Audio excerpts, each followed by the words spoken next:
What's up, guys? We're gonna do a review of the 2021 freightliner Cascadia. I don't know why this is missing. I'm assuming somebody probably clipped sign or something. We got the bull bar ratchet strapped on, because if you don't, it just falls forward, won't stay up. I don't know why. I guess one of the clips is wore out or broke or something. But I had to drive this truck today because I might have mentioned in my other video, we do slip seating, and well, so far I've only driven that other truck, but the International, but somebody else had it and they got held up today and didn't get back until like I passed them about 30 minutes after I left. Well, this is what she looks like in orange. I think it looks pretty good. I'm not a fan of orange, really. But you got that. I will say that the steps a little bit easier to get in, just because you can see it sits out a little bit more, whereas the International is like straight up. Initial thoughts after one about a 200-mile drive. The seat, the air suspension on the seat is not good. It doesn't matter what height you have it set at, it'll only bounce like an inch and then it just bottoms out. And honestly, I'd rather have a seat that just didn't bounce. So that's something. I don't really like the sound of the engine. It may be the same engine, I'm not really 100% on that, but don't love it. Although I will say it's a lot easier. Let me close this door. There's a lot of heat that you feel whenever you roll the window down. You can feel a lot of heat if you have your arm just hanging out. You stick your arm a little farther out, you don't hear it or feel it, but you feel a lot of heat coming off this truck. But this is a lot easier to keep at like a certain speed. Say if you are going like 35 miles an hour or 45 or 55, it's a lot easier to keep it there than the International. I would say a little bit easier than the Peterbilt, but a lot easier than the International was. As far as the gauge cluster goes, I think it's better than the International and the Peterbilt because you just have more options there. I think it probably could be designed a little better, but you get what you get. I think that portion of it's better. It's so much easier to drive this truck than it is the International. I really didn't have any issues with driving it, except for the fact that whenever you hit a big bump, this seat, it'll only bounce about an inch, maybe an inch and a half, and then it's going to bottom out, and that's going to tear your back up eventually. Definitely needs a clean. This truck, it does have the key is down here. I hate that. It's way too far down. For some reason, I got my parking brake set. Like, it always says turn the parking brake on whenever you first start it. This is a Detroit. Okay. Well, at least I guess it is. It said Detroit up there when I started it on the dash. The other one was, I think it was the Cummins X15. The steering feels really good on this. I'm okay with the steering wheel, but it's sloped right here rather than just being like, you know, up here more squared. I guess it's more comfortable, but it doesn't, to me, it doesn't give me that secure feeling that I want of having my thumb over it. I feel like if I was to have a steer tire blowout, it could slip a lot easier rather than just having that firm grip on there. So I've actually just been holding it like this. I'm okay with the seat. I don't think I mentioned anything about the seat in the International.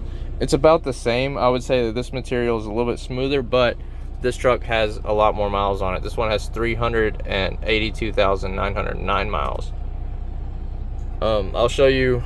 I don't like the controls on the steering wheel as much as the International. My Peterbilt was by far superior with as far as these controls went. It feels like it was the same amount of buttons, but it was just better. I can't really explain why, except for the fact that this was on a knob on the dash, But you also didn't really have to use that as much, I feel like, because it was the things that you wanted there were compacted into one screen rather than having them all on different screens. But you don't have like a song skip on here unless you go to the music tab, and then you can have, like, I was listening to Sirius XM, and then you can change your channel there, but then you can't see your other stuff, which you have your analog speedometer. But you know, we're living in 2024. I want this. I want the digital, and if you press down one time, then you get all the stuff you want. You get the speed they're going, the feet away they are, and the seconds away they are. I'm glad that there actually is a truck that has all those features and not just one or the other. So, big fan of that. I don't really love the button placements, but they give you the option for a lot of them, that's for sure. I just feel like the International is a little cleaner as far as buttons go. Let's see. This is basically just a big flat spot for mounting your tablet. If you're owning this truck, you could definitely mount a tablet there with like just Velcro or something instead of flat. That's what I had done in my Peterbilt. You do have your load scale on this one. International doesn't have that. So check those out. Peterbilt has that. I love it. It's great. It saves you a lot of time if you know how to use it. Got color match seat belts. We're using Velcro here instead of a magnet. I've actually not looked back here, so if it's messy, I don't know. This is my first time driving this truck, so a lot easier to open the magnet, I'll say that. Okay, you can actually fold the bed, the top bunk in this one. You can't do that in the International, and there's a ladder. So if you're an older person, or maybe just have some physical disabilities, or however you'd describe your condition of being struggling to get up, somebody's actually left them a nice dirty pillow in here. Got a cabinet up here. I don't see a light up there though. Let's try and find a light. That's our utility light, which we don't actually have one equipped. Test, ambient light.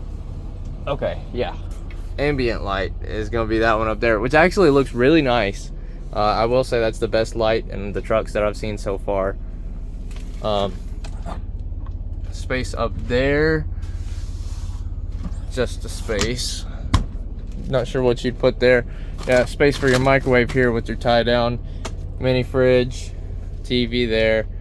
I like this cab so far. I like this cab more than the other trucks for sure.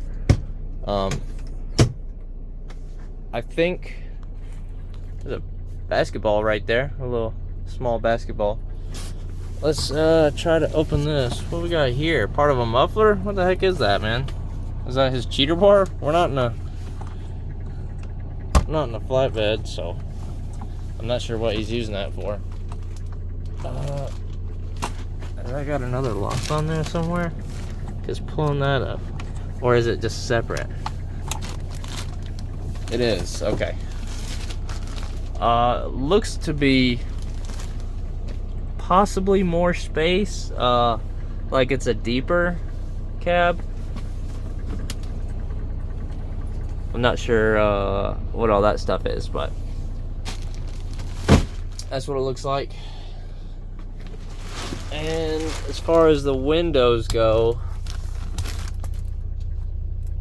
can you actually open them? Okay, they slide up.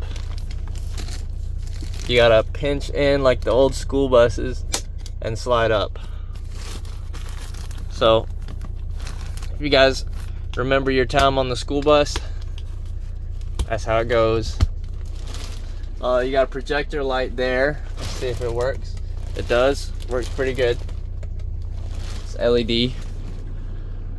Yeah, that's pretty much it. And I also really like this padding around the whole area. There's no hard plastic. Big fan of that. This is, man, I really wish TMC had used these. I would have loved to have one of these rather than the Peterbilt, to be honest. I think this is a much better truck than the Peterbilt, and I didn't think that I would say that. I really didn't. Now, does it look as good? I'm not sure. It's up to personal preference.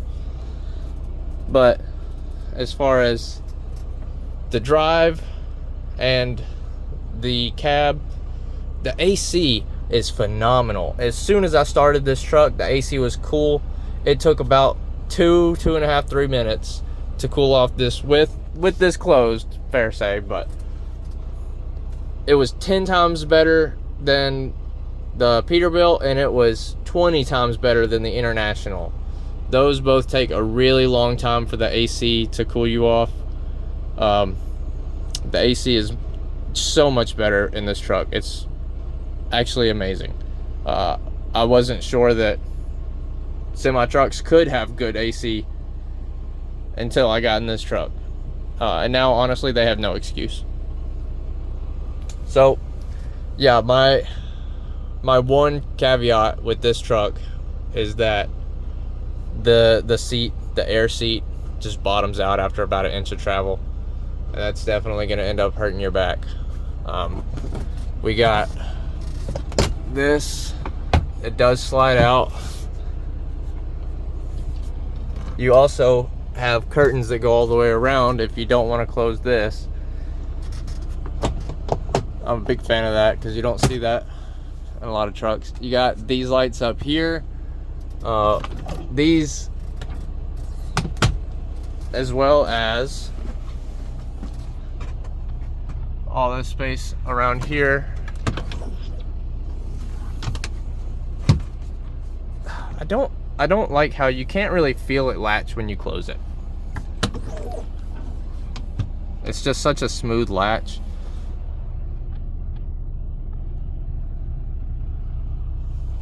But that's weird. That's how they mount it. Okay. Yeah, and then spot right there. Honestly wish this was my daily truck. I'm gonna be so sad to go back to driving the International after this. And I'm 99% sure that my Kingpin release is actually gonna work, as well as my suspension dump. So, you know, if I would improve anywhere on this truck, I would say, why not just have 3 full cup holders here? Why have this one lower? That doesn't really make a lot of sense to me.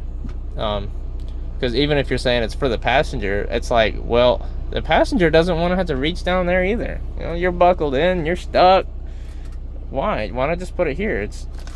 I can reach right here without leaning over, but I have to lean over to reach down there.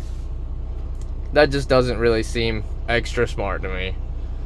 Oh, I just realized these lights, they're so dark you can't really see them unless you're looking for them. But on the camera, they're purple and vibrant, but they're actually red to the eye. But do another, I'll do a walk around with the lights on.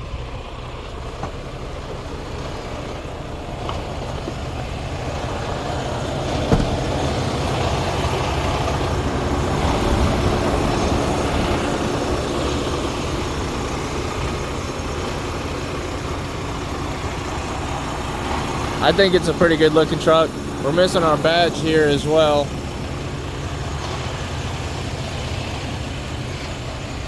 Some cars going past. I want to get a more wide angle.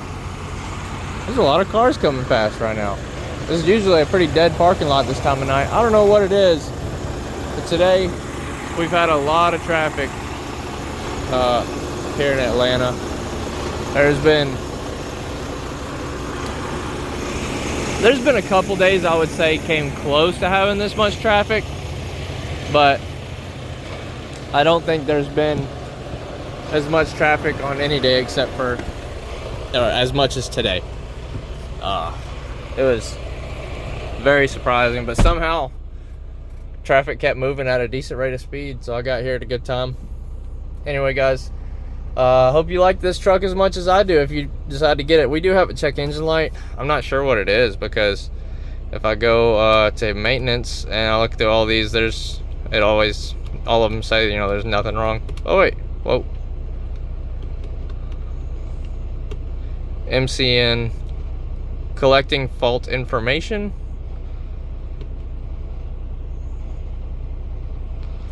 Well, it says 131. I don't know what that's supposed to mean, but that's the fault. Truck still drives fine. So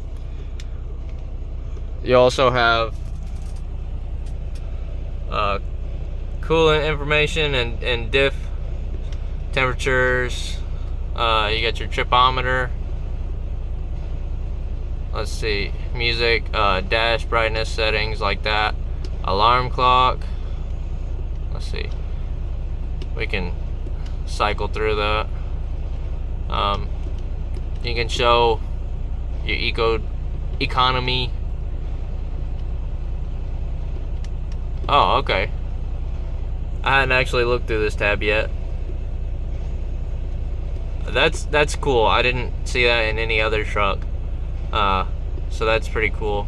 I was just kind of guessing. Just doing it whenever I felt like it was probably necessary. Cool. Such a big fan of this truck, man. Such a big fan. Alright, guys. Hope you like it. If you decide to get this truck or choose this truck to be something you drive for a company or whatever it may be. Thanks for watching. Peace.